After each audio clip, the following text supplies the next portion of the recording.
America कह रहा है कि हमने रुकवाया। देखो, दो स्टेटमेंट्स हैं जिनका मैं खंडन कर रहा हूँ। पहली बात, युद्ध शुरू नहीं हुआ था, केवल एयर स्ट्राइक्स की गई थी, जो कि पहले भी होती रही है। तो ये बातें सबको, पूरे देश को क्लियर होना चाहिए कि युद्ध की घोषणा नहीं हुई थी कहीं पर भी। सिर्फ बॉर्डर पर तैनाती दिखाई गई थी, वो हलचल की गई थी, वो आपको बताया ही था मैंने, वो बंगाल चुनाव के मद्देनजर थी। अब जो ये पूंछ में भी उन्होंने जब पाकिस्तान की तरफ से तो गोलीबारी हुई है। देखिए, पाकिस्तान की तरफ से गोलाबारी आज का विषय नहीं है, ये सदा से होती आ रही है। सीज फायर का उल्लंघन पाकिस्तान करता आता है।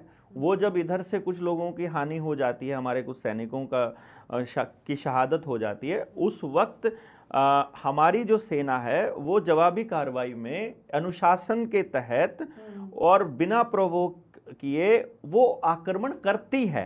जैसे एयर स्ट्राइक कर दिया, कहीं पे जाकर के ऑपरेशन कोई कर दिया, जाकर के उनके वहां अटैक कर दिया, इस तरह की कार्रवाई ये करती रही है हमेशा। लेकिन कभी भी उस कार्रवाई का राजनीतिकरण कभी नहीं हुआ। ये एक बड़े दुर्भाग्यपूर्ण बात रही कि ना ही तो कभी सेना की कार्रवाइयों का राजनीतिकरण पहले किसी सरकार ने किया था, इस सरकार से पहले, और ना ही लाशों के ऊपर राजनीति पहले कभी की गई थी। ऐसा पहली बार हो रहा है 2014 के बाद कि जब सत्ता में बैठा व्यक्ति जवाब देने की बजाय उनका राजनीतिकरण करता है। और जिस तरह से वो लोग बच निकले, आतंकी जो बच निकले, उस तरह से साफ दिखाई दे रहा है कि उनके बचने का रास्ता वैसे ही तैयार किया गया जैसे पुलवामा में किया गया था, जैसे पठानकोट में किया गया था। पठानकोट जो हमला किया गया, मतलब क्या है? मतलब ये है कि उन लोगों के लिए पहले स्पेस बनाया गया जहां पर सेना की टुकड़ी या फिर सीआरपीएफ के जवानों की पोस्टिंग रहती थी, वहां से उन जवानों को हटाया गया। उस दौरान उन लोगों की एंट्री करवाई गई। फिर मतलब ये हटाया गया, इस शब्द के पीछे तो बहुत बड़ी बात है, तो हटाया गया। अरे, जम्मू कश्मीर के गवर्नर थे जो सत्यपाल मलिक जी, कितना स्पष्ट तौर पे कहते हैं कि पुलवामा उन्होंने होने दिया गया था। अब इसको कैसे कहेंगे? देखो, मेरे पास ऐसा तो कोई सबूत नहीं है कि अमित शाह ने करवाया है कि नरेंद्र मोदी ने करवाया है, लेकिन मुझे यह जरूर पता है कि इनकी शय के बिना पॉसिबल नहीं है। मुझे यह जरूर पता है कि इसका पॉलिटिकल लाभ उठाने का जिस तरीके से ये लोग गेम खेल रहे हैं। अभी आप देखिए, ऑपरेशन सिंदूर जिस दिन लॉन्च होता है, उसी दिन रिलायंस इस ऑपरेशन सिंदूर को ट्रेडमार्क के लिए अप्लाई कर देती है। अब जियो इसके ऊपर फिल्म बनाएगा, वो फिल्म 2029 के चुनाव से पहले लॉन्च होगी। अब ये बात आपको, अगर ये पॉलिटिसाइज नहीं कर रहे हैं इसको, तो क्या कर रहे हैं? इसका राजनीतिकरण नहीं कर रहे हैं तो अभी तिरंगा यात्रा निकल रही है, सॉरी, ये ऑपरेशन सिंदूर की यात्रा निकाल रहे हैं। हर एक लोकसभा को ड्यूटी दी है कि तुमको वो यात्रा निकालनी है। आदमी कोई शामिल नहीं है उसमें, सारे खच्चर खच्चर शामिल हैं बस उसके अंदर। मतलब जो लोग गुलाम हैं, जिन लोगों को इतनी अकल है, उनको पता है कि इसका राजनीतिकरण हो रहा है, लेकिन उसके बावजूद वो यात्रा में आ रहे हैं। लेकिन कौन आ रहा है उसके अंदर? इनको मीडिया की हाइप चाहिए। देखिए, होगा क्या, सांसद के साथ आज के टाइम पर कोई भी नहीं है, जन नेता सांसद नहीं है एक भी, सारे के सारे एक आदमी के चेहरे पर बने हुए हैं। अब वो लोग जब आएंगे, अपना कार्यक्रम करेंगे, मीडिया को इन लोगों ने ऑलरेडी खरीदा हुआ है, मेन स्ट्रीम मीडिया को। तो एक बात रहती है, जब भी मतलब चुनाव होते हैं, बन जाते हैं, 5 साल में कभी एरिया में इतना खास दिखाई नहीं देते जितना एमएलए तो हालांकि दिखाई देता है, क्योंकि उसको काम करवाने होते हैं, क्योंकि वो जनता के वोट से बना होता है। हालांकि बड़ा सांसद भी होता है, सांसद 5 साल में उतना दिखाई नहीं देता जितना दिखाना चाहिए। हालांकि सांसद की जो काम है वो संसद में ही रहते ज्यादातर, लेकिन अपने एरिया में, जिस एरिया में बनता है, उसके प्रति जवाबदेही नहीं। देखो, सांसद जो है ना, वो उसके काम रहते हैं असलियत में, फील्ड के भी काम रहते हैं। हाँ।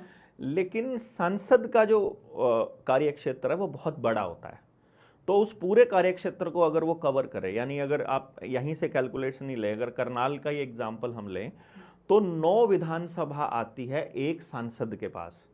अब एमएलए तो जितना घूम सकता है अपनी विधानसभा में, 50-100 गांव आते हैं एमएलए के हिस्से में, तो उसके हिस्से में तो इस तरीके से लगभग 1000-1500 के करीब गांव आते हैं, तो वो सब तक तो जा नहीं पाएगा, इसमें तो कोई दो राय नहीं है। लेकिन यहां पर जो सांसद बन रहे हैं वो जननेता नहीं बन रहे हैं। पहले जो सांसदों को टिकट मिलती थी वो उन नेताओं को मिलती थी जो जिता सकते थे या जिनकी जनता में पकड़ थी। अभी वैसा व्यक्ति सांसद बन रहा है जो चेहरे जो पर- या तो गुलाम है या चेहरे या पर- जिसके अंदर अपनी अकल नहीं है या जो जन नेता नहीं है। क्योंकि यदि जन नेता होगा तो वो कोई भी निर्णय जो संसद में लिया जाएगा उसके ऊपर सवाल करेगा। जैसे अगर जन नेता होता कोई हमारे यहां पर तो वो संसद में पूछता कि भाई जवाबी कार्रवाई क्या की। अगर प्रधानमंत्री नरेंद्र मोदी डोनाल्ड ट्रंप के इस वक्तव्य का, उसके इस बयान का खंडन नहीं करते हैं, जब वो कह रहा है मैंने एक फोन मिलाया नरेंद्र मोदी को और बल्कि उसने तो ये कहा कि भारत रोता हुआ मेरे पास आया, ये बात उसने बोली है ना कि उन्होंने कहा, पाकिस्तान ने कहा, ट्रंप ने ये कहा कि पाकिस्तान और भारत पाकिस्तान और भारत का युद्ध हमने बंद करवाया, हाँ, ट्रीटी और व्यापार की धमकी देकर, हाँ, कि नहीं तो हम तुम्हारे यहां व्यापार नहीं करेंगे। इतनी क्या इमरजेंसी पड़ी थी कि उनके व्यापार के लिए आप देश की सेना के गौरव का इस्तेमाल करेंगे या उसको बेच देंगे। ऐसे प्रधानमंत्री ने जो उसी टाइम पे जब ऑपरेशन सिंदूर चल रहा है, जब जवाबी कार्रवाई चल रही है, उसी प्रधानमंत्री ने अपने जो जनता के नाम संबोधन था, जो देश के नाम संबोधन था, उसमें एक लाइन नहीं ऐड कर सके वो कि भाई मैं इस बात का खंडन करता हूं डोनाल्ड ट्रंप का, हम किसी भी चीज के सामने नहीं झुकेंगे। जिस टाइम पे जैसे डॉक्टर मनमोहन सिंह जिस तरह से अमेरिका के सामने खड़े हो गए थे न्यूक्लियर संधि के ऊपर, आपको याद होगा न्यूक्लियर ट्रीटी के ऊपर, इंदिरा गांधी भी हुई थी 1971 में। इंदिरा गांधी तो लंबे समय की बात है। मैं तो इस दौर में जो जिंदा लोग हैं, जो इस वक्त देख रहे हैं राजनीति, उस वक्त उन्हीं लोगों की बात कर रहा हूँ। वो देखिए वो कैसे बोलते थे खड़े होकर के। उस आदमी को मनमोहन कहते हैं, उसको मनमोहन कहते हैं कि वो बोलता नहीं था, लेकिन जब अमेरिका ने जब न्यूक्लियर ट्रीटी के ऊपर ज्यादा टूटा की तो उसी टाइम पे खड़ा होकर के बोला कि ऐसा मत समझो कि हम तुम्हारे दबाव में आ जाएंगे, हम आत्मनिर्भर देश हैं, हम तुम्हारे किसी चीज के मोहताज नहीं हैं।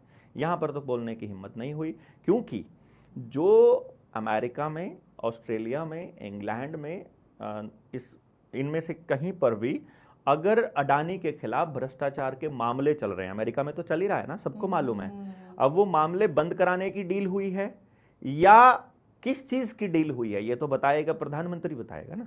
अब हमसे तो बात करते नहीं है डोनाल्ड ट्रंप साहब, उन्हीं से तू तड़ाक करके करते हैं, इन्हीं के यार हैं। एक चीज और, 10 मई को जब ये युद्ध विराम हुआ, हमारे जो विदेश सचिव हैं विक्रम मिश्री के बयान से पहले डोनाल्ड ट्रंप का बयान आ ट्वीट गया। आया था। मैं वही तो कह रहा हूँ, और उसके तुरंत बाद मिश्री जी ने छोटी सी प्रेस कॉन्फ्रेंस करी। मैं वही कह रहा हूँ कि ये दुर्भाग्यपूर्ण है कि हमारे देश का फैसला बाहर बैठा कोई व्यक्ति कर रहा है और ये बताने की कोशिश कर रहा है पूरी दुनिया को कि तुम्हारा देश आज़ाद नहीं है, तुम हमारे रहमो करम पर चलते हो, हम अगर तुमको ये नहीं देंगे तो तुम्हारे घुटने नीचे धरती में लग जाएंगे। और अभी भी नया नया आया है वो, यही मैं आपको डोनाल्ड ट्रंप बता, ने कहा कि ये जो एप्पल के आईफोन है वो आप उधर निर्माण करो, इसको कहा है एलोन मस्क को नहीं शायद, इसको जो भी है स्टीव जॉब्स का ये नया जो आया है इनका, एप्पल वाले को बोला है, एप्पल वाले को, हाँ, जो इसके मैन्युफैक्चरर है, अभी आप इंडिया मत बनाओ, यहाँ बनाओ अमेरिका के अंदर, भारत अपने आप देख लेगा अपने उसको। तो बना कहाँ रहा है, यहाँ तो असेंबल ही होते हैं, खाली बन थोड़ी रहे हैं। हमारे यहाँ तो क्या होता है मैं आपको बताऊं, हमारे यहाँ तो सिर्फ जो न्यूक्लियर जो वेस्ट है या जो इलेक्ट्रिक वेस्ट है या जो टायर हैं या जितना भी ऐसा वेस्ट है जो आदमी के लिए या जीव जंतुओं के लिए हानिकारक है, वो तो हमारे समंदर में डंप किया जाता है। हम लोगों को तो वो लोग थर्ड वर्ल्ड बोलते हैं, उनको बोलते हैं इन लोगों को तो मरने दो जितना मर्जी, ये तो जितने मर्जी बीमार हो जाए कोई फर्क नहीं पड़ता है, इनके ऊपर कोई चीज़ लागू, इनके खाने की तरफ देखने की ज़रूरत नहीं है, ये लोग तो सब हजम, वो ऐसा बोलते हैं। तो हमारे लिए उनका कोई दायित्व नहीं है, होना चाहिए था हमारे प्रतिनिधियों का, उनका भी कोई दायित्व नहीं है। फिर हम लोगों को कुछ सोचना चाहिए था अपने बच्चों के बारे में, हमको लगा दिया दिहाड़ी रोटी के लिए चक्कर में कि हम लोग हमारे पास करने के लिए वक्त ही नहीं है अब कि इन चीज़ों के ऊपर रिसर्च कर लें, इन चीज़ों के ऊपर देख लें कि हमारा बच्चा क्या खा रहा है, दुकान से ला करके पैकेट के अंदर क्या क्या डाल रहे हैं, क्या क्या इन चीज़ों पर कोई फोकस ही नहीं है। और देश के प्रधानमंत्री के लेवल पर आदमी बैठा हुआ जब मिलावटखोरों के साथ बैठा हो, मतलब उस लेवल का आदमी अगर मिलावटखोरों के साथ बैठा हो, अभी किसको नहीं पता है कि जो रिफाइंड है वो कितना नुकसान करता है, पर जितना भी रिफाइंड बिक रहा है सारा अडानी का ही तो बिक रहा है पूरा मार्केट के अंदर, सबको मालूम है इस बात का, किसको नहीं मालूम है। चीनी का किसको नहीं पता है कि ये कितना नुकसान करती है। ये देखो ना, यहाँ मेरे गांव फफड़ाना के अंदर शुगर मिल खुला हुआ है, कितना आसपास के लोग कितने बर्बाद हो चुके हैं टोटली, कितनी घुटन में है, उनको महसूस नहीं करते हैं, उनको क्या मालूम नहीं है, सब पता है। लेकिन गेम प्लान ऑन रहेगा उद्योगपति जो है वो शिखर पर जाते जाएंगे और हम लोगों का सारा पैसा चूज करके वो लोग लेते जाएंगे। ऑपरेशन सिंदूर जो ये हुआ 3 दिन में एयर स्ट्राइक्स हुई हैं, एक तरह से वार हम बोल सकते हैं इसको, मतलब इंडिया को क्या नुकसान है इससे? फायदा क्या है? सबसे पहला तो आपको ये देखना पड़ेगा कि युद्ध से किसी का फायदा नहीं होता है, सिर्फ जो मैन्युफैक्चरर है, जो मैन्युफैक्चरर है। नुकसान, सबसे पहला नुकसान देश की इकोनॉमी को नुकसान। दूसरा नुकसान, आप युद्ध करने का तब लाभ है जब आपके पास इतनी ताकत हो कि आप सामने वाले देश को के ऊपर कब्जा करके उस देश को अपने देश में मिलाने की हिम्मत रखते हो। ये इंटरनेशनल ट्रीटीज के चलते नहीं हो सकता। सिर्फ जवाबी कार्रवाई आप कर सकते हो। कैसे कर सकते हो भाई? इंटरनेशनल लेवल पर जिस तरह वर्ल्ड इकोनॉमिक फोरम के गुलाम बना के बैठी है सरकारें अपने आप को और हमारे देश को, जिस तरह WHO के उसके वर्ल्ड बैंक के अंडर जिस तरह से रखा हुआ है, या जितने भी ये WTO के जितने समझौते हैं या जितने ट्रेड के समझौते हों, चाहे हथियारों के समझौते हों। अभी आप राफेल के बारे में ले लेते हैं। चलो, आपके पास राफेल है, लड़ाकू विमान है, लेकिन कहाँ से खरीदा आपने? रशिया से। लेकिन रशिया के पास इसका किल स्विच है, रशिया के पास इसका कोड है। जब तक रशिया ये परमिट नहीं करेगा, आपका राफेल एक उड़ने वाले जहाज के अतिरिक्त कुछ भी नहीं है। इसका कोई भी हथियार काम नहीं करेगा जब तक रशिया परमिशन नहीं देगा। इसी तरह से आप कोई हथियार नहीं बनाते हो इस देश में। हथियार अगर भाई साहब, हमारे 18 ऑर्डिनेंस फैक्ट्रियों को अडानी को सौंपा जा चुका है और अडानी की कंपनियों में वही रॉकफेलर फाउंडेशन के इन्वेस्टमेंट है, वो सारी की सारी अल्टीमेटली अमेरिका पे जाके रुक चुकी हैं। आपके पास अपना हथियार मैन्युफैक्चरिंग नहीं है, इसको आपको मानना पड़ेगा। प्रधानमंत्री जी तो पूरे अपने भाषण में उन्होंने ये कहा कि जो भारत में बनाए गए, डोनाल्ड ट्रंप 6000 से ज्यादा बार झूठ बोला डोनाल्ड ट्रंप ने पिछले 5 साल में, ये रिसर्च करके दी थी। और उन्होंने ये लिखा था कि भारत का जो नरेंद्र मोदी है, वो रिसर्च अखबार ने पूरा छपा था उसके ऊपर कि डोनाल्ड ट्रंप ने कितना झूठ बोला है पूरे 5 साल के कार्यक्रम में।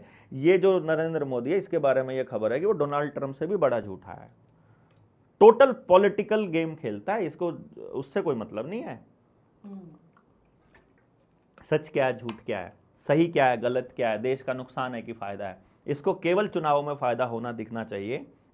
आदमी मरते हैं मरे। एक चीज मैं सोच रहा था, मतलब कि अब आजकल जो खबरें आती हैं या तो प्रो होती हैं, एंटी होती हैं, या तो मतलब कि सरकार के सपोर्ट में होंगी, या फिर जबरदस्त बिल्कुल ही मतलब उसके एंटी विरोध में होंगे।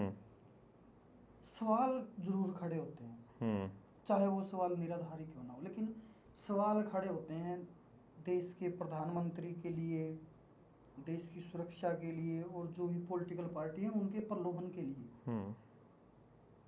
ये मतलब एक सेकेंड, सॉरी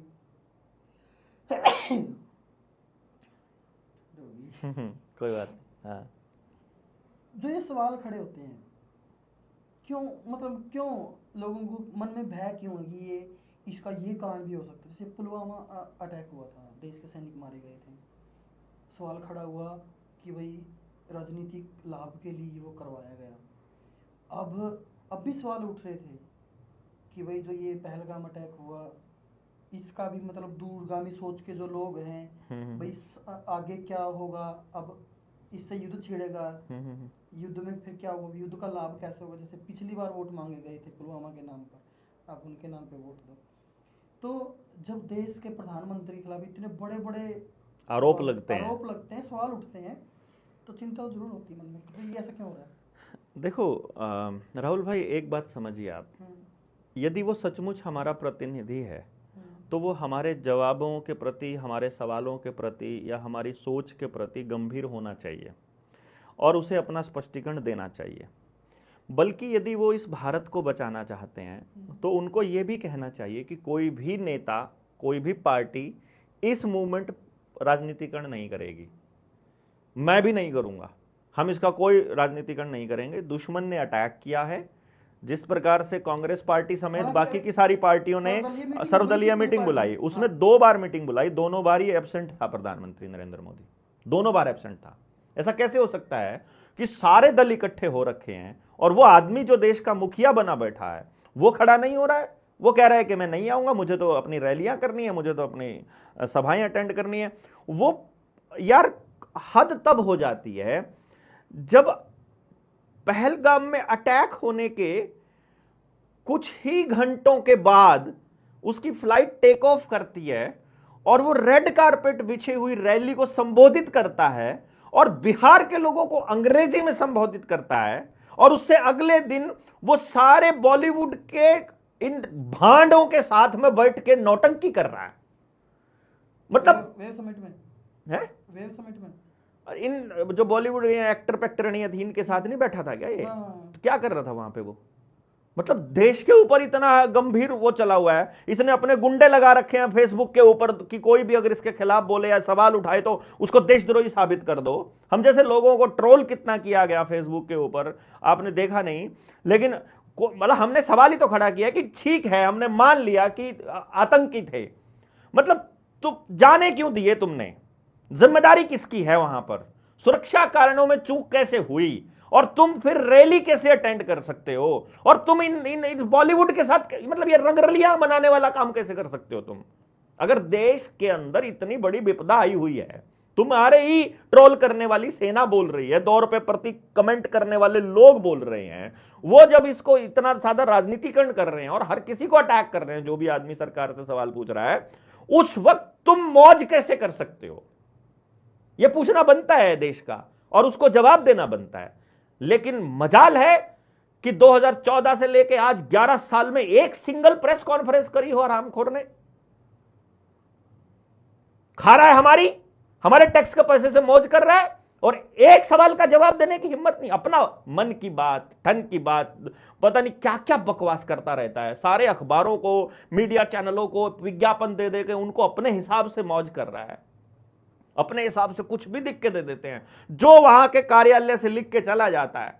7 स्टार बीजेपी का नेशनल ऑफिस है, 5 स्टार स्टेट के ऑफिस है, 3 स्टार डिस्ट्रिक्ट के ऑफिस है, एक एक जगह पर मतलब फ्री में जमीन लेकर के 2000 के नकली नोट छाप करके सारी सुविधाएं। अंदर का एक फोटो आपने देखा हो तो बता दो, किसी बीजेपी दफ्तर के बाहर रखवा लेते हैं सारे के सारे पत्रकारों से सारा कैमरा।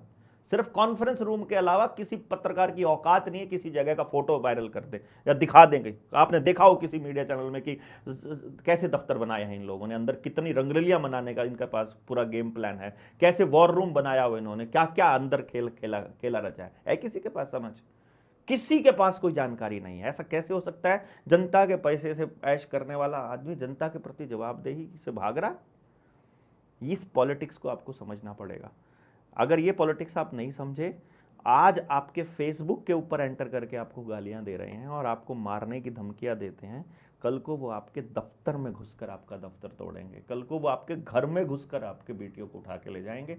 और आपने देखा होगा आरएसएस के लोग, बीजेपी के लोग पठानी कुर्ता पहनकर, टोपी लगाकर और दाढ़ी बढ़ा करके, और किस तरह से पहले देखा होगा ना मंदिर के अंदर बीफ फेंकने टाइम पकड़े गए थे, अभी बंगाल में पकड़े गए थे, अभी लखनऊ में पकड़े गए थे, आगरा में पकड़े गए थे कि ये लोग दंगा फैलाने के लिए, दंगा करवाने के लिए, सिर्फ क्योंकि सिर्फ बंगाल में चुनाव है इसलिए।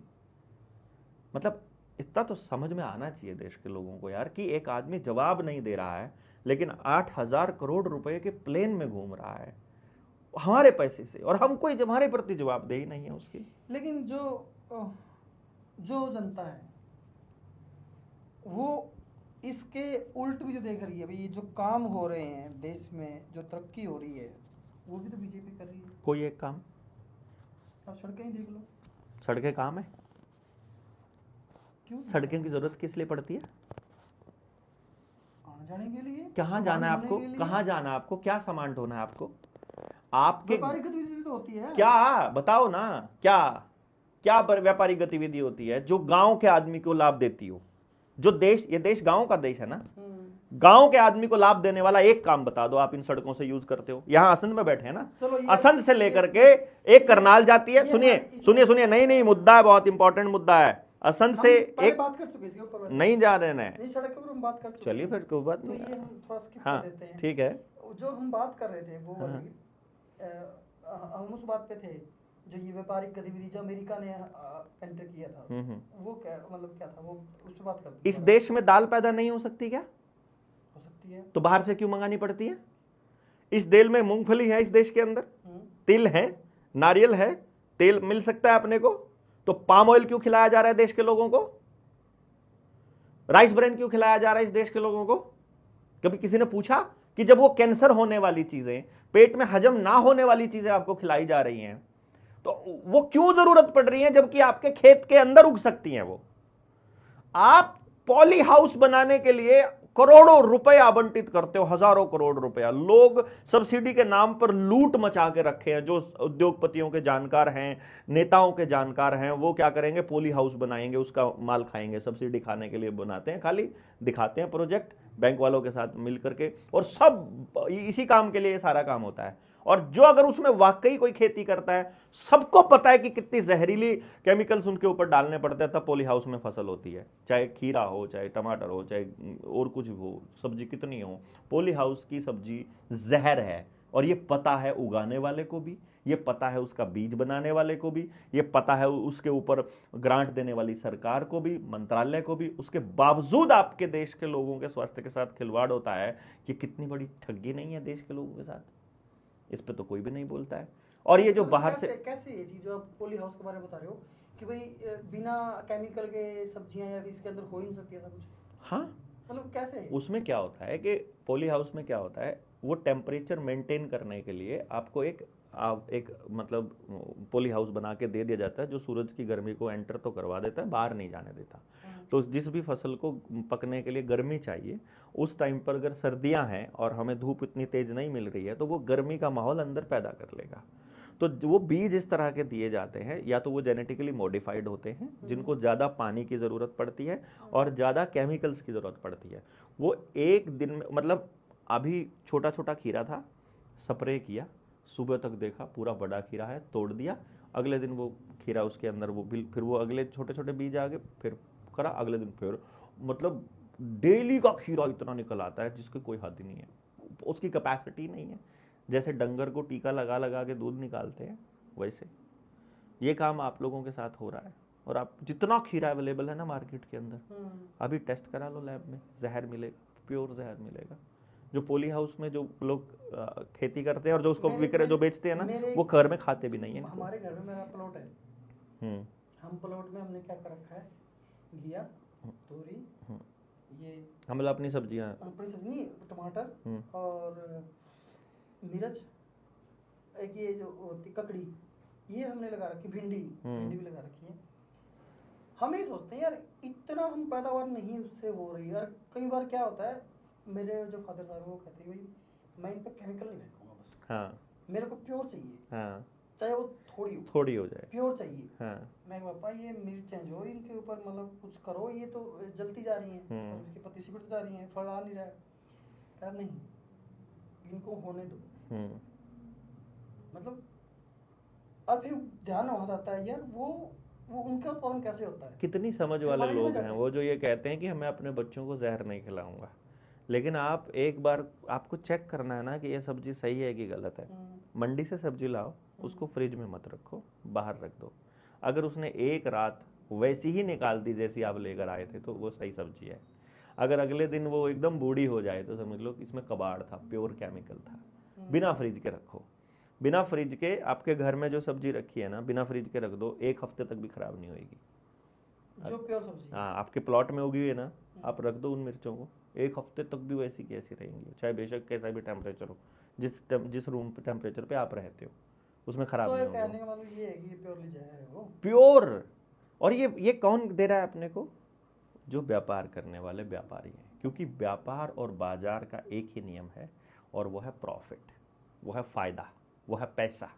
पैसे के लिए वो कुछ भी करेगा। यही तो सिखाते हैं ना MBA में, बिजनेस मैनेजमेंट में, वो सब कुछ यही तो बताते हैं कि बाजार का एक ही नियम है, प्रॉफिट होना चाहिए। उसमें सामने वाले की सेहत खराब होती है, उनको कोई फर्क नहीं पड़ता। सामने वाले को अपने रिश्तेदारों से झूठ बोलनी पड़ती है, उनको कोई फर्क नहीं पड़ता। उनका सामाजिक ढांचा टूटे, उसको कोई फर्क नहीं पड़ता। गांव बर्बाद हो जाए, उनको कोई फर्क नहीं पड़ता। देश बर्बाद हो जाए, कोई फर्क नहीं पड़ता। चलो उनकी तरफ से प्रॉफिट आते हैं, हम मामले से भटक जाते हैं, मुद्दे से भटक जाते हैं। हम बात कर रहे थे कि भाई भारत को इस युद्ध का जो क्या परिणाम होगा, इसका मतलब नुकसान क्या क्या होंगे। पहले नंबर पर देखो, राजनीतिक, सामाजिक, आर्थिक, यही पहलू होते हैं किसी भी घटना के। राजनीतिक रूप से ट्रंप ने भारत को पाकिस्तान के बराबर लाके खड़ा कर दिया, जबकि पाकिस्तान की कोई औकात नहीं थी भारत के सामने, समझे ना। उन्होंने क्या कर दिया, लेवल बराबर कर दिया, मतलब भारत का लेवल डाउन मारा नरेंद्र मोदी की वजह से। और प्रधानमंत्री जी वो एक भी बयान नहीं आया। अरे बस क्या ही कहूँ, मतलब जी तो पता नहीं क्या क्या कहता है, समझ लो आप जो कह नहीं सकते वो समझो कह दिया मैंने मन ही मन में। ये तो है पहला राजनीति, मतलब ये तो राजनीतिक जो विश्व स्तर पर जो भारत के साथ हुआ नुकसान कूटनीतिक रूप से। राजनीतिक रूप से मतलब सामाजिक रूप से सबसे पहले देखो, समाज टूटा इससे, मतलब दो धड़ों में बंट गया। एक धड़ा वो कह रहा है जो बता रहा है कि ये हमला सत्ता में बैठे लोगों ने करवाया है, राजनीतिक लाभ लेने के लिए करवाया है, ये धड़ा बोल रहा है। इसका जवाब देने के लिए खुद प्रधानमंत्री को आना चाहिए था। पहले हो जाते थे ना ऐसे काम, तो लोगों के माइंड में बातें आती नहीं थी। हाँ, ये प्रोपेगेंडा है। हाँ। अब पहले ही लोग जो एंटी होंगे ना, या फिर जिनके मन में थोड़ा सा भी यार शक एंटी होगा, तो पहले भी होते थे, ऐसी ना, बात मैं थोड़ी ना अब है। बात कर रहा हूँ हाँ। कि जिनके मन में थोड़ा सा भी शक है, वो पहले इन चीजों को इस तरह से देखते हैं, क्या ये कहीं ये प्रोपेगेंडा तो नहीं है, कहीं राजनीतिक लाभ के लिए तो रचा गया। एक बात बता दो, देखो अगर राजनीतिक लाभ लिया जा रहा है ना, तो ऐसी पार्टी सोचती थी। देखिए वो पार्टियां भी सोचती थी। अगर हम बात कहें अटल बिहारी वाजपेयी के समय की, यदि ऐसा उनके वक्त में ऐसा कुछ हो जाता तो खुद अटल बिहारी वाजपेयी हो सकता है सामने मीडिया के आकर के खुद बोलते कि खबरदार अगर मेरी पार्टी के किसी व्यक्ति ने इस घटना को राजनीतिक रूप देने की कोशिश की तो ये देश का मसला है, सुरक्षा के साथ कोई खिलवाड़ नहीं किया जाएगा। निकाल रही है। मैं वही कह रहा हूं कि यार लाशों के ऊपर राजनीति करने का इनका पुराना इतिहास रहा है। इनकी कुर्सी लाशों के ढेर पर ही है। गोदरा जो करवा के ये लोग बैठे थे, ये गोदरा करवाना ये इसलिए नहीं होता है कि उन्होंने कुछ मुसलमानों को दबा दिया, उससे ये होता है कि जो हिंदू परिवारों का सत्यानाश हुआ पड़ा है वो अपने सत्यानाश को बता नहीं पाते बेचारे। क्या हो गया, मेरा रोजगार चला गया, तो उसकी मुल्ला जी की तो ऐसी कर रखी है ना योगी जी ने, मोदी जी ने, वो ऐसा करके अपने सत्यानाश को नहीं बोल पाता बेचारा। बेरोजगार तो हिंदू सबसे ज्यादा है, उनके पास तो हाथ का काम करने वाले लोग हैं। जो वैक्सीन के जो इफेक्ट हुए हैं वो हिंदुओं पर ही तो ज्यादा हुए हैं, उन पर क्या हुआ, उन्हें तो लगवाए ही नहीं थे। जो जितने लोन थे वो तो लोन कम से कम लेते हैं। जितना बर्बाद हुआ है देश, जितना उद्योग धंधा बर्बाद हुआ, जितना किसान बर्बाद हुआ, वो तो सारा उसी कैटेगरी से जो उनका वोटर है। लेकिन वो इसलिए नहीं बोलता क्योंकि सोशल मीडिया और मीडिया के माध्यम से इन लोगों ने ऐसी परसेप्शन बनाने की पूरी कोशिश करी है कि क्या हो गया, तुम्हारा नाश हो गया तो उसके वाले का ज्यादा है। ये सत्यानाश का जो कारण है कि दूसरे के दर्द को देख करके खुश होने की जो साइकोलॉजी इन्होंने पैदा की है वो बहुत खतरनाक है समाज के तौर पे, और इसका जो पॉलिटिकल लाभ उठाने की कोशिश हो रही है बहुत गलत है। तो आर्थिक रूप से भी भारत को नुकसान हुआ, सामरिक दृष्टि से भी नुकसान हुआ, राजनीतिक रूप से भी नुकसान हुआ, कूटनीतिक और विदेश नीति के हिसाब से भी नुकसान हुआ। विश्व पटल पर भारत की साख गिरी है इस घटना से। पहला कि वो लोग अपने देश के लोगों को बचाने में नाकाम हुई सरकारें, सुरक्षा देने में, और दूसरा जब वो सुरक्षा देने में नाकाम हो गई तो सरकार में बैठे लोग ही इसका राजनीतिकरण करने लग गए। और जब इसके ऊपर देश की सेना ने जवाबी कार्रवाई करी तो उसको उन्होंने पार्टी की कार्रवाई या फिर नेता की कार्रवाई बनाई, मतलब सेना का किए हुए काम को प्रधानमंत्री क्रेडिट लेने की कोशिश कर रहा है। तो सारा खचल मचल मच रहा है बेसिकली ना इस चीज को, ये जो उथल पुथल है। जितने भी लोकल स्तर के नेता थे, एमएलए ये या फिर सांसद थे, मोदी जी ने ये कर दिया, मोदी जी की सेना ने ये कर दिया। हाँ, जब आप उनसे सवाल पूछेंगे ना कि मैं बेरोजगार क्यों हूँ, मेरा ये आर्थिक मेरा ये क्यों बर्बाद हो रहा है, लोगों के घरों की नीलामी क्यों हो रही है, हम इतने बीमार क्यों पड़ रहे हैं, साइड इफेक्ट का जिम्मेदार कौन है, फिर वो वही नेता फिर क्या कहेगा, अकेले मोदी जी क्या क्या करेंगे, उनको थोड़ी करना होता है, ये तो प्रशासन करता है। मतलब जिस वक्त उनकी जिम्मेदारी की बारी आएगी तब वो बोलेंगे कि ये प्रशासन का काम है, ये सिस्टम का काम है, और जब क्रेडिट लेने की बारी आएगी तो उनका काम है। फिर उन्होंने किया, नोटबंदी उन्होंने की, नोटबंदी से जो बर्बाद हुए वो प्रशासन ने करे हैं। दोगला कैरेक्टर है ये, इसको दोगला बोलते हैं। दोगला पता है ना, जिसके बीज का ना पता हो, दो बीज, डबल बीज, संकर पर जाती है ना, जो जैसे वो अमेरिकन गायें आती थी, जिसको अमेरिकन गायें बोलते हैं, उसको सुअर बोलते हैं हम लोग, वो दोगली होती है। उसका ये नहीं पता होता वो गाय है कि भैंस है कि सुअर है, क्या है उसका, इसका ये नहीं पता ये आदमी है कि क्या है। नरपिशाच है कि क्या है, इसको दोगला कैरेक्टर बोलते हैं। जिम्मेदारी, अगर तुम्हें क्रेडिट लेने का शौक है तो तुमको जिम्मेदारी भी लेनी पड़ेगी ना भाई, अदरवाइज जिसकी जिम्मेदारी है फिर उन्हीं को क्रेडिट दो।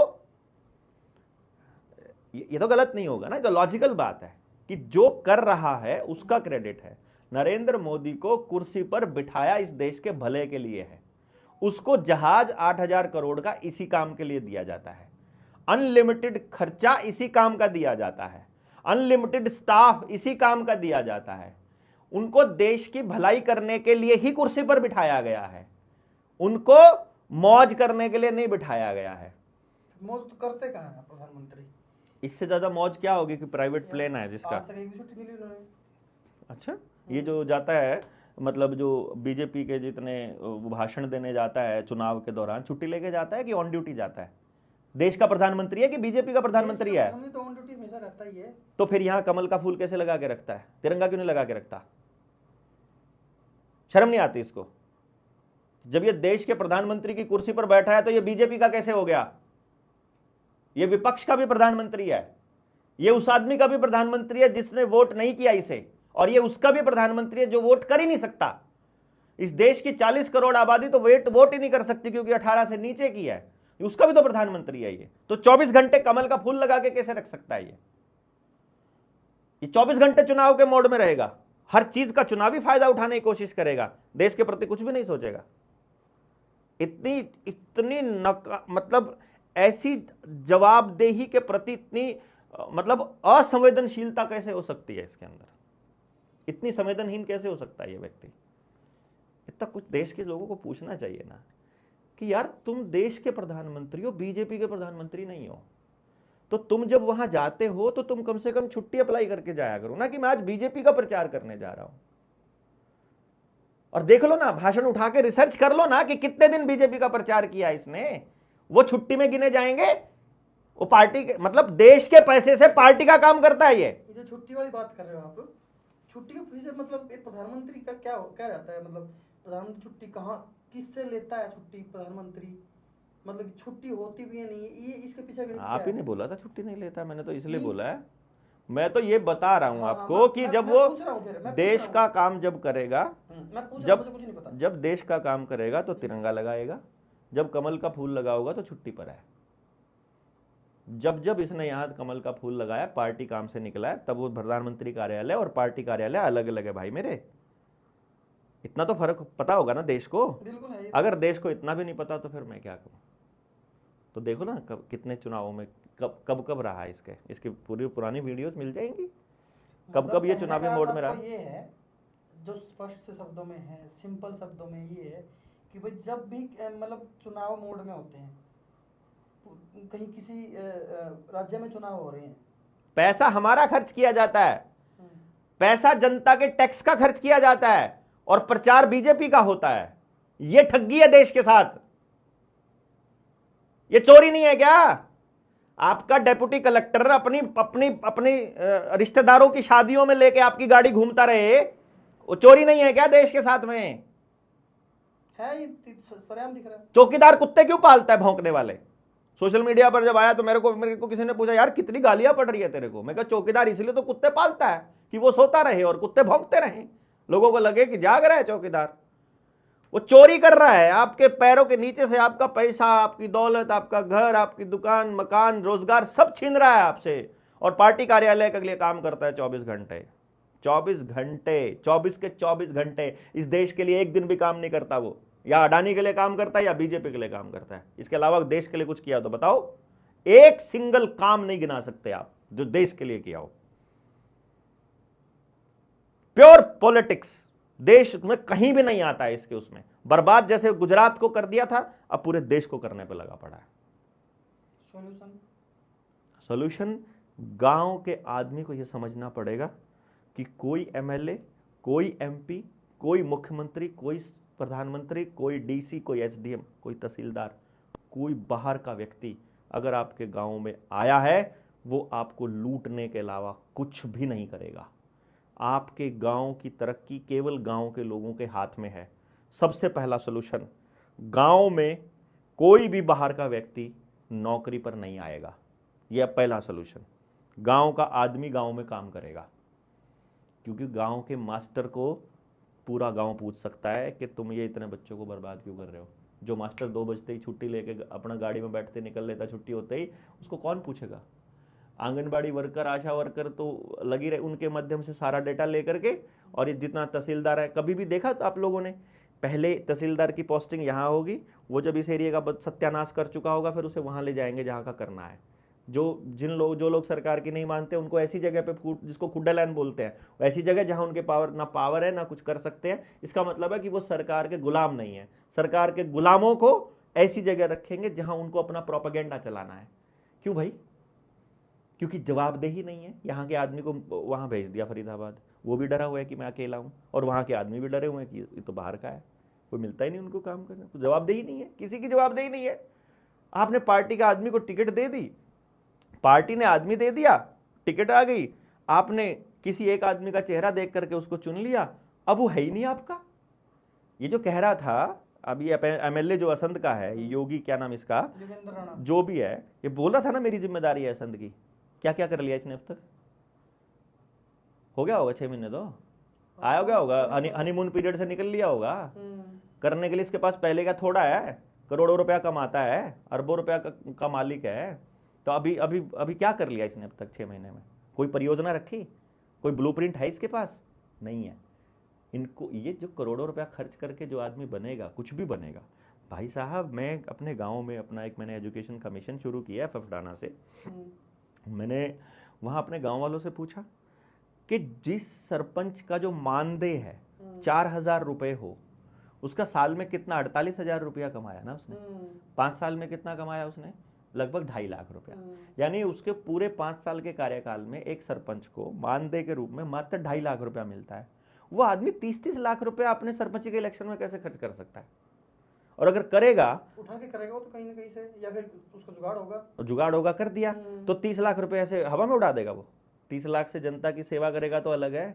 दारू बांटने पे 30 लाख खर्च करने की गुंजाइश उसकी तब होगी जब उसको 30 लाख का 3 करोड़ बनाने के चांसेस दिखाई देते होंगे। पैसे तभी खर्च करेगा ना, इन्वेस्टमेंट ऐसे तो नहीं करेगा बिजनेसमैन कोई भी। इसका मतलब ये हुआ कि जो भी आदमी किसी भी चुनाव के लिए एक भी पैसा अपनी जेब से खर्च कर रहा है, वो उसके 10 गुना कमाने के लिए कर रहा है, तो वो आप ही को लूटेगा। सीधी सी बात है। ये दूसरा सोल्यूशन है कि आपको आपकी राजनीति से पैसा खत्म करना पड़ेगा, पूरे समाज को संभालना पड़ेगी। ये बात पॉलिटिकल पार्टी के हाथ से निकलकर गांव के हाथ में आना चाहिए। मैं तो गांव वालों को बोला, गांव की समस्या, तुमको समस्या है, लिस्ट बना लो। इसका मैं आपको प्रतिकूल बताता हूँ कि इसका मतलब ये क्या है कि जब आप ये बातें कर रहे हो कि गांव का व्यक्ति को ही जिम्मेदारी लेनी पड़ेगी। गांव का व्यक्ति के माइंड में तो ये है, यार मुझे अपना परिवार पालना है, मैं क्यों टेंशन लूँ, जो हो रहा होने तो, मेरा काम बनने दो। वो चीज तो है ही नहीं गाँव में। जिम्मेदार तो नहीं है, ऐसे ही रहने दें या इसको ठीक करना पड़ेगा? ठीक तो करना पड़ेगा। मतलब जागरूकता इसका तीसरा सोल्यूशन। मतलब अभी अपने आप ही आ जाएगा सोल्यूशन आपके पास से ही। इसका मतलब यह है कि पहले आप जगा लो, बताओ कि शिक्षा में अगर पैसा खर्च हो रहा है। मैं अभी एतवार को मैं अपने गांव में था, मैंने बोला, मैंने किसी गांव का ये एक बंदा था, उसके बेटे ने अभी MBBS में दाखिला लिया, उसका 1 साल का खर्चा 40 लाख रुपया है, तो 4 साल की MBBS है, टोटल 1 करोड़ 60 लाख रुपया खर्च हो गया। मैंने पूछा गांव वालों से, 1 करोड़ 60 लाख रुपए का ब्याज भी पूरा नहीं हो सकता अगर सैलरी लेता है वो किसी अस्पताल में डॉक्टर। MBBS करने के बाद कम से कम MD करनी पड़ेगी उसे। MBBS के बाद उसे कोई नौकरी नहीं मिलनी, पहली बात। चलो नौकरी मिल भी गई, अब उसने अगर बाय चांस अपना अस्पताल खोल लिया तो ज़मीन भी खरीदनी पड़ेगी, उसके ऊपर अस्पताल का भी लोन लेना पड़ेगा, अस्पताल का लोन अलग से हो गया, फिर मशीनें भी खरीदनी पड़ेंगी, तो लगभग 5 से 10 करोड़ रुपए की वो इन्वेस्टमेंट है। 1.5 करोड़ रुपया आपने पहले खर्च कर दिया, 5 से 10 करोड़ रुपया आपने ये खर्च कर दिया। इसका ब्याज भी पूरा नहीं हो सकता यदि आप आए हुए मरीज को ये कह दो कि ये तुम्हारी केवल लाइफस्टाइल ठीक कर लो, उसी से ठीक हो जाएगी बीमारी तुम्हारी। ये बीमारी कोई बड़ी बीमारी नहीं है। जब तक उसको टेस्ट देने पड़ेंगे, अल्ट्रासाउंड देना पड़ेगा, MRI देनी पड़ेगी, स्टूल टेस्ट देने पड़ेंगे, फिर बिना मतलब के ऑपरेशन करने पड़ेंगे, तभी तो होएगा ना। और फिर दुआ मांगनी पड़ेगी परमात्मा से कि हे भगवान, सारा गांव बीमार होना चाहिए, सबको हार्ट अटैक हो जाए, सबको लीवर खराब हो जाए, सभी के घुटने खराब होंगे, तभी तो उसका 5 करोड़ 10 करोड़ पूरा होगा भाई। पैसा खर्च करके अगर कोई डॉक्टर बना है, उसको पैसा पूरा नहीं करना है क्या? वो पैसा पूरा करने के लिए, इसका मतलब कि पूरी शिक्षण व्यवस्था में उस दिन जब इन्होंने एमबीबीएस की फीस बढ़ाई थी, तभी देश को समझ जाना चाहिए था कि आपका हेल्थ सिस्टम खत्म होने वाला है, क्योंकि अब डॉक्टर आपको बिना मतलब काटना चालू करेंगे। तो डॉक्टर्स को यह समझाना जरूरी है कि भैया जी, बिना पैसे के डॉक्टर बनेगा वही चाहेगा कि आप बीमार ना हो। अगर पैसे से डॉक्टर बनेगा, इसी तरह से पैसे से राजनीति करने चालू करोगे, पैसे से अगर नेता बनोगे, तो भाई साहब आपको लूटना ही पड़ेगा देश। पैसे से अगर आप पढ़ाई लिखाई पूरी करते हो, तो आप वापस जाकर के समाज की सेवा कैसे करोगे? आपके बच्चे की पढ़ाई, आपके बच्चे की हेल्थ, आपका न्याय, यदि पुलिस वाले को आपको पैसा देना पड़ता है, यदि वकीलों को आपको बेहिसाब पैसा देना पड़ता है और न्याय मिलने की गुंजाइश नहीं है, तो आदमी पैसे के पीछे ही दौड़ेगा ना। तो समाज को अपनी व्यवस्था बना लेनी चाहिए कि ना पढ़ाई के लिए पैसा खर्च करेंगे, ना हेल्थ के लिए पैसा खर्च करेंगे। व्यवस्था दो, हमको नहीं पता कहां से दोगे, हमको हेल्थ के लिए पैसा खर्च नहीं करना है, और ना हम न्याय के लिए पैसा देंगे। किसी पुलिस वाले को 1 रुपया नहीं मिलेगा, और हमारे को न्याय इतने टाइम में होना चाहिए। खेती में आप उद्योग धंधे के ऊपर निर्भर रहना बंद कर दो और धर्म से पैसा निकाल दो, वरना अडानी तो कभी भी जाएगा हेलीकॉप्टर में जाके वीआईपी दर्शन कर ही आएगा, हम जैसे लाइन में लगे रहेंगे पीछे, फिर दूसरा नेता जाएगा, फिर तीसरा नेता। अभी कुंभ में हुआ ना, आपने देखा, वीआईपीज ही मौज करते हैं, बाकी तो सारे सारे ऐसे ही फिरते पीछे पीछे अपना, वो मरते हैं फिर भीड़ के अंदर, भगदड़ के अंदर। मतलब ये है कि समाज को जिम्मेदारी लेनी पड़ेगी। यदि समाज आज जिम्मेदारी लेने के लिए तैयार नहीं है, तो समाज को जगाना पड़ेगा। जिनको जो जागे हुए हैं, जिनको समझ में आया हुआ, वो बाकियों को समझाना चालू कर दो। भाई जैसे डर जो है वो संक्रामक होता है, वैसे ही निडरता भी संक्रामक होती है। एक बार डर खुला, एक बार साहस खुला, बाकी लोगों का भी खुलना शुरू होगा। समझ का भी यही खेल है। आप नासमझी वाली बातें करना चालू कर दोगे, इसलिए तो गधों को टिकट देते हैं ये लोग, सबसे महामूर्ख। बीजेपी की सबसे बड़ी खासियत क्या पता है? जो उस हलके में या जो वहां पर सबसे बड़ा गुलाम, सबसे वाहियात, सबसे गंदा आदमी होगा, उसको टिकट देते हैं, ताकि खानदानी आदमी उसके आसपास भी ना फटके, ताकि वो जो बोले, क्योंकि वो तो जो बोलेगा वो तो जनप्रतिनिधि हो गया ना, अखबार छापेगा, तो सारे समाज को ऐसा लगने लग जाएगा कि ऐसा ही समाज हो रखा है, और वो इसको एक्सेप्ट करना शुरू कर देगा कुछ टाइम के बाद। इसीलिए किसी भी पीढ़ी को जब कभी हम लोगों को विचार बदलना है, कि थॉट प्रोसेस बदलनी है, 15 साल तक उनको पिला दो। क्योंकि जो बच्चा आज से, जैसे आज 11 साल नरेंद्र मोदी को आए हुए हो गया है, जो बच्चा उस वक्त कच्चे दिमाग का था, यानी जो 10-15 साल का था, 10 साल का था, आज 11 साल में वो 21 साल का हो चुका है, वोट देने लायक हो चुका है। पूरा सोशल मीडिया का इंपैक्ट उसके ऊपर है, नफरत भरी पड़ी है उसके अंदर, पूरी पीढ़ी के अंदर नफरत भर दी इन आदमियों ने, जो सोशल मीडिया पे बैठे हुए हैं, इंस्टा पे बैठे हैं, उनके यही गंदगी आती है 24 घंटे उनके दिमाग के अंदर। पूरे 15 साल लगते हैं किसी भी पीढ़ी की सोच को पूरे बदलने के लिए, और इसीलिए इनको लाया गया था। और जब ये आए थे तब मैंने बोला था 15 साल हो जाएंगे तो सोचो, जो बच्चा 6 साल का था वो 21 साल का हो जाएगा, जो बच्चा उस टाइम 15 साल का था वो 30 साल का हो जाएगा, और सबके अंदर नफरत ही नफरत, यानी पूरा समाज नफरत करने वालों का पूरा हो जाएगा। जैसे ये एक दिलचस्प बन गई इस बात, हाँ, कि अगर कोई पार्टी 15 साल तक लगातार रहती है सत्ता के अंदर, हाँ, देश की सत्ता के अंदर, तो वो एक पूरी पीढ़ी तैयार कर देती है उनकी तरह सोचने वालों की। बड़ा टाइम लगता है फिर समाज को इस दुर्घटना से उभरने में। जैसे कांग्रेस से मुक्ति कितने दिन में मिली थी? तो देखो ना, लोग कहने थे ना हमें खानदानी, इस तरह की भाषा बोलते थे लोग, बात खानदानी बोलते थे ना जो, फिर वो खानदानी अब इधर हो गए, राष्ट्रवादी हो गए। क्यों टूटेगा? ये लगता टूट जाएगा जल्दी जो बीजेपी। देखो, हर व्यवस्था को टूटना होता है, ये व्यवस्था भी टूटेगी, लेकिन कितना नुकसान करके टूटेगी ये समय के गर्भ में है, कितना उसका समाज को। चलो एक बात करता हूँ, एक लास्ट सवाल है, इस हम चर्चा को खत्म कर देंगे। प्रधानमंत्री नरेंद्र मोदी के जाने के बाद, मतलब कुर्सी से हटने के बाद, बीजेपी के पास ऐसा कौन सा चेहरा जो आपको लगता है वो ठीक है देश के लिए? पहली बात तो ये बीजेपी ही क्यों और कांग्रेस ही क्यों, चलो पहली बात तो ये। और दूसरी बात, देश के किसी भी वोटर की वोट किसी को प्रधानमंत्री नहीं बनाती। किसी भी वोटर की वोट या तो एमएलए बनाती है या एमपी बनाती है। एमपी बनाती है तो आप कि किसी की भी व्यक्ति की, यानी 140 करोड़ मानो या 125 करोड़ मानो, किसी की भी वोट आपको प्रधानमंत्री नहीं बनाती, आप अपना एमपी चुनते हो। अभी मैंने अपने गांव में काम शुरू किया है, मैं अपने गांव वालों को एक असली प्रतिनिधि देने की प्रक्रिया सिखाने वाला हूँ। सिखाने को मैं तो क्या सिखाऊंगा, मतलब लोगों के सामने रखने वाला हूँ, मैं उनको किस तरह से लेके आने वाला हूँ। मैंने कहा तुम एक काम करो, इस देश, मान लो हमारे गांव में सरपंच के चुनाव आएंगे, मैंने ये तय किया हुआ है कि मैं चुनाव नहीं लड़ूंगा, ठीक है। अब मुझे गांव को ये बताना है कि किसी बिना खर्चा किए चुनाव कैसे करना है। तो एक काम करते हैं, हम एक एक्सरसाइज करते हैं कि वहाँ पर बड़ा शॉर्ट, बड़ा चौड़ा, मैं यही तो कह रहा हूँ, जो प्रधानमंत्री बनने की प्रक्रिया यहीं से आएगी, सरपंच से। ये इसीलिए बोला, नहीं तो मैं बिना मतलब का कोई जवाब नहीं देता। मैंने उनको एक टास्क देना है कि हर व्यक्ति को, हर घर से, मतलब हर परिवार को अपने घर से सबसे अच्छे आदमी को छांट के लिखना है। मान लो आप अपने घर में, आपको सबका पता है ना, पिताजी कैसे हैं, माँ कैसी है, आप कैसे हो, जिस व्यक्ति की समाज के प्रति सबसे अच्छी सोच है उसका नाम तुमको बाहर रखना है खाली। ठीक है, ये तो आसान काम है भाई। मेरे घर में मान लो, आपके घर में मान लो राहुल ही है, हमने राहुल का नाम लिख दिया। मेरे घर से मान लो मेरा छोटा भाई है, मैंने उसका लिख दिया। उनके घर से किसी और का नाम, 3 आदमी हो गए।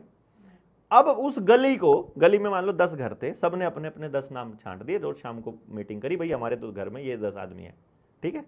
अब इन 10 आदमियों में से पूरी गली को पता है कि पूरी गली का सबसे अच्छा आदमी कौन है, पता है ना, कमीना भी पता है और अच्छा भी पता है।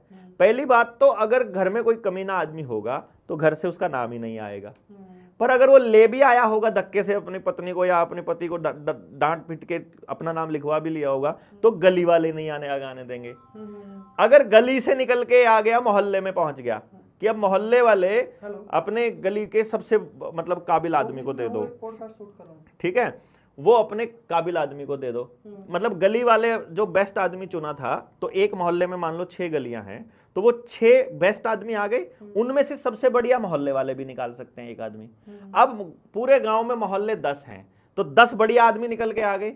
इन 10 आदमियों में आप कोई कंपटीशन करवा दो, या तो भाषण प्रतियोगिता ही करा दो, भाषण देख के करना है तो, या विजन डॉक्यूमेंट मंगवा लो इनसे, देश समाज के लिए क्या करना चाहते हैं, या पूरे गांव की प्रॉब्लम का चिट्ठा उनके सामने रख दो और बताओ इनका सोल्यूशन कैसे करोगे। तुम्हारे पास 5 साल हैं, इतना फंड आएगा सरपंच के पास, इतना गांव की पंचायत से पैसा आएगा, इसमें बताओ तुम क्या क्या करने वाले हो।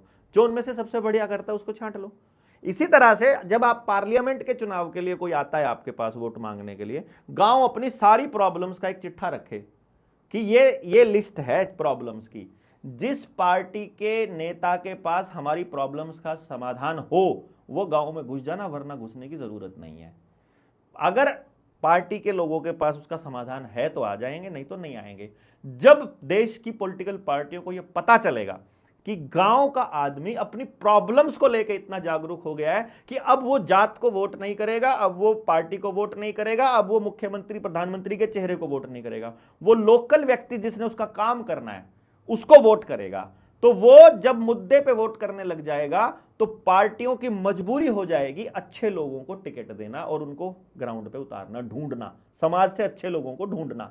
और जब अच्छे लोग ढूंढे जाएंगे और अच्छे लोग जब किसी विधानसभा या लोकसभा में जाएंगे तो अच्छे लोग अपने बीच में से अच्छे ही लोगों को चुनेगा अपना नेता। तो ऐसा नहीं हो सकता कि इस देश के अंदर एक व्यक्ति को आप चेहरे के तौर पे देख रहे हो, वो चेहरा सिर्फ मीडिया का बनाया हुआ चेहरा है।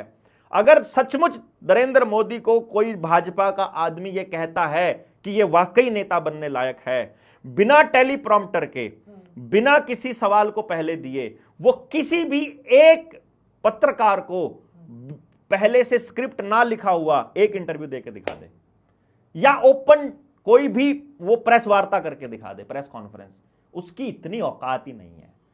सबसे घटिया और बुदम और निकम्मा आदमी है ये, और इसीलिए इसको बनाया गया है ताकि देश को अच्छे से बर्बाद किया जा सके। इसलिए नहीं कि ये बहुत अच्छा आदमी है। टीवी पे जो सारा दिन दिखाई देगा वही आदमी लोगों को दिखाई देगा। यार, इन्होंने पूरा प्रोपेगेंडा रचा है कि दूसरी पॉलिटिकल पार्टियों के पैसे खत्म कर दो, खा जाओ सारे, और उनके ऊपर ईडी की जांच बिठा दो, और खुद दान इतना ले लो कि बीफ कंपनियों से भी, यार बीफ कंपनियों से 550 करोड़ रुपए चंदा लिया। आपको इतने स्टैटिस्टिक्स ध्यान कैसे रखते माइंड में? वो तो सामने रहता है यार, सामने वो खुद तरह की 52 करोड़ यहाँ से ले गया, 58 करोड़ यहाँ से ले गया, इतने करोड़ ले गया। देश नंबर 1 है बीफ एक्सपोर्ट में यार इस दुनिया में। पार्टी को जा रहे हैं चंदा, चंदा पार्टी को जा रहा पार्ट- है, देश को। हाँ, देश को नहीं जा रहा, पार्टी को जा रहा। और दूसरी बात यह है कि बीफ एक्सपोर्ट में, गाय कटने में पहले नंबर पर है 2014 के बाद ये देश। ये तो हमारी बात पिछले पॉडकास्ट में भी हो गई थी ना। अब आप ये देख लो भी क्या कर रहे हैं। और कमाल की बात क्या है, जो इनके सांसद और एमएलए हैं उनके हैं सबसे बड़े बीफ एक्सपोर्ट के कारखाने। सबसे ज्यादा गायें कटती है किसके?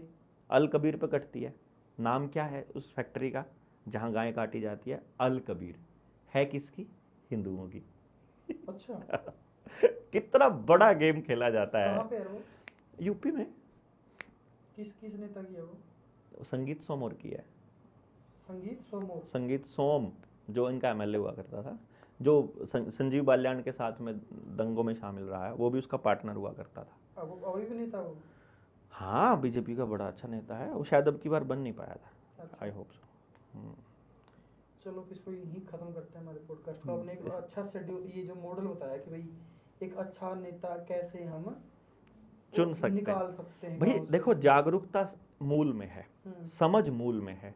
हमारी जो शिक्षण प्रणाली है उसमें बच्चों को जागरूक नहीं बनाया जाता, उसमें अच्छा, बच्चों को आज्ञाकारी बनाया जाता है। ये आइडिया बताया आप अभी अकेले काम कर रहे हो इस पे या कितने नहीं, हैं? पूरा जनता सरकार मोर्चा, पूरे देश में लोग। अभी मैंने क्या चालू किया, देखो मैं आपको बताता हूँ। मेरा चैनल है निडर इंडिया। उस चैनल के ऊपर मैंने एक प्लेलिस्ट बनाई है। उस प्लेलिस्ट का नाम है फफड़ाना शिक्षा क्रांति। उस प्लेलिस्ट में मैं अपनी हर रोज की एक्टिविटी जो मैं गांव में कर रहा हूँ वो सारी डाल रहा हूँ। गांव में जाने से पहले किन चीजों का ध्यान रखना है, गांव में इस टाइप का आदमी मिलेगा तो क्या बोलना है, वो सारी बातें जो मैं अपनी टीम को, साथियों को बताता हूँ, वो मैंने रिकॉर्ड करके दे रहा हूँ। फिर उसके बाद गांव में जैसे मैंने पहला कार्यक्रम किया तो उससे कितने लोग आए, उन्होंने क्या कहा, फिर अब मैं उनको क्या कह रहा हूँ, अब मैं क्या समझाने जा रहा हूँ। तो आज मैं फिर आया हूँ।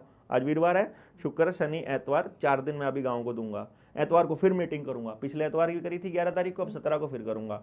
फिर मीटिंग करने के बाद इस मीटिंग से जितने लोग आएंगे अब इनको जोड़ करके फिर अगली बात बताऊंगा। जब तक गांव के प्रत्येक घर में अपनी बात नहीं बता लेता तब तक मैं इसको छोड़ूंगा नहीं। फिर मैं पूरे देश के सामने ये रखूंगा कि मेरे गांव की ये जनसंख्या है, इतना पैसा शिक्षा पे वेस्ट कर रहे हैं, इतना स्वास्थ्य पे कर रहे हैं, इतना न्याय पे कर रहे हैं, इतना ट्रैवलिंग पे कर रहे हैं, इतना सड़कों पे कर रहे हैं, इतना कपड़ों पे कर रहे हैं, इतना बेफजूल वेस्ट हो रहा है। ये पैसा गांव के गांव में कैसे रहे, इसकी योजना बनेगी। गांव में ही अपना एजुकेशन सिस्टम 100% डिप्लॉयमेंट वाला, वो उसकी योजना बनेगी। और जब तक हर गांव के आदमी को इसमें शामिल नहीं कर लेता तब तक छोड़ूंगा नहीं। मैंने कई कमेंट पढ़े थे आपकी वीडियोस के नीचे, चंदा चोर के। चंदा चोर मतलब कैसे? आपको चंदा चोर बोला जाता है कैसे? देखो, चंदा चोर तब होता है, नहीं लंबी कोई बात नहीं। चंदा चोर तब होगा जब आपको चंदा दिया गया हो और मैं उसे चोरी करके ले गया हूँ। लोगों ने चंदा मुझे दिया अगर, तो मैं उसको खर्च करने के लिए दिया होगा ना, तो फिर उसका कौन चंदा चोर कैसे हो गया? खर्च क्या करता है उस पैसे को जो चंदा आता है? चंदा हम कार्यक्रम के लिए लेते हैं। कोई भी कार्यक्रम होता है, जैसे अभी हमने समालखा में मूर्ति स्थापना करी, वहां पे हम लोग 8 लाख माइनस में है। हमने जो भी समाज के काम करे हैं, जैसे बड़े बड़े कार्यक्रम किए, उन लोगों को ऊर्जा को इकट्ठा करके एक जगह पे लाए, उस कार्यक्रम के आयोजन में जितना खर्चा हुआ, तो पिछले 3 साल में लगभग 12 लाख रुपया मैं अपने जेब से कैश एक्स्ट्रा खर्च कर चुका हूं, जो चंदा आया उससे एक्स्ट्रा। अच्छा। और जो अभी समालखा वाले कार्यक्रम के अंदर एक्स्ट्रा खर्चा हो चुका है, जो अभी तक पेमेंट भी नहीं गई, मेरा मोबाइल चेक करोगे तो मैं आपको दिखा दूंगा, जो फ्लैक्स वाले पैसे अब तक नहीं गए हैं, जो हमने अभी बुक छपवाई थी उनके पैसे अब तक नहीं गए हैं, जो और काम नहीं गए हैं वो, मतलब अभी भी हमारा लगभग 8-9 लाख रुपया पेंडिंग है जो लोगों को देना है। तो उसमें आप एक बार रिक्वेस्ट कर सकते हो कैसे भाई?